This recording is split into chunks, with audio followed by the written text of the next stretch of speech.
तोरे छोटे सारी हा चेहरा लगा बर लुकाथे। आखिले बान चलाथे दीवाना मोला बनाथे। नैनाले बान चलाथे दीवाना मोला बनाथे। ए भैया तोरे छोटे सारी हा हो, ए भैया तोरे छोटे सारी हा चेहरा लगा बर लुकाथे।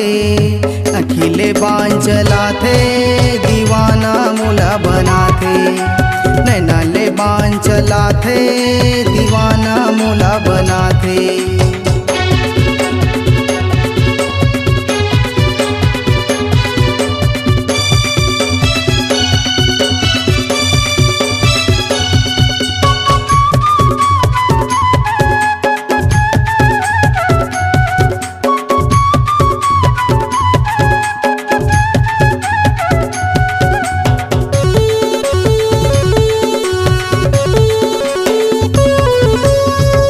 जमाना के मार के फैशन आगी लगावत है पानी माँ। शर्म नहीं है लाज नहीं है टूरीला नदिया कस बढ़े जवानी माँ।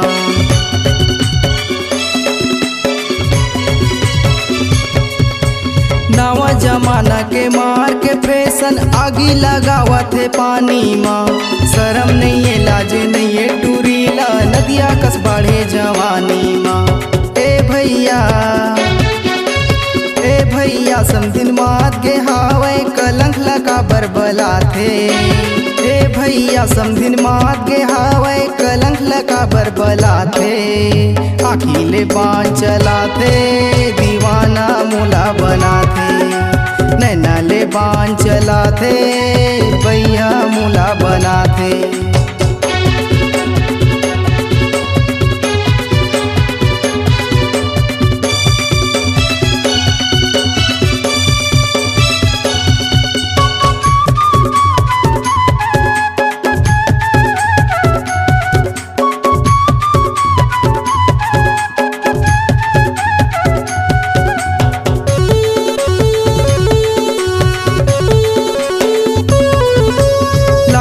रंगी लाली पैजामा सजे है रंग रंग के फैशन माँ।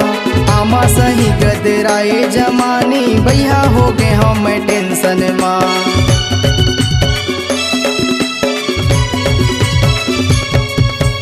लाली मुरंगी लाली पैजामा सजे है रंग रंग के फैशन माँ। आमा सही गदराए जवानी भैया हो गए हम टेंशन माँ। ए भैया भैया तोरे छोटे सारी हा हो, ए भैया तोरे छोटे सारी हा चेहरा लगा बर सजाथे। आखिले बान चलाथे दीवाना मोला बनाथे। नैनाले बान चलाथे दीवाना मोला बनाथे।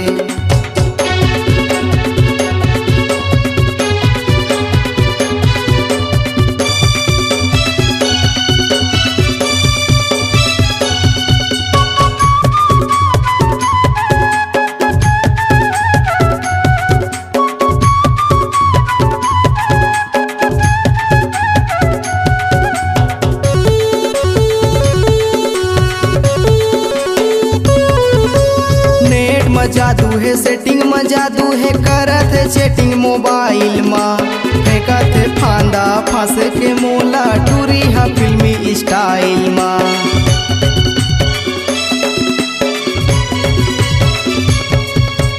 नेट में जादू है सेटिंग में जादू है करत है चैटिंग मोबाइल माँ। फेंकत है फांदा फांसे के मोला टूरी है फिल्मी स्टाइल माँ। ए भैया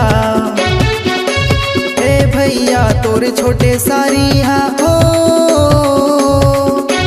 ए भैया तोरे छोटे सारी हा चेहरा लगा बर लुकाथे। आखिले बान चलाथे दीवाना मोला बनाथे। नैनाले बान चलाथे दीवाना मोला बनाथे। ए भैया तोरे छोटे सारी हा हो, भैया तोरे छोटे सारी हा चेहरा लगा बर लुकाथे।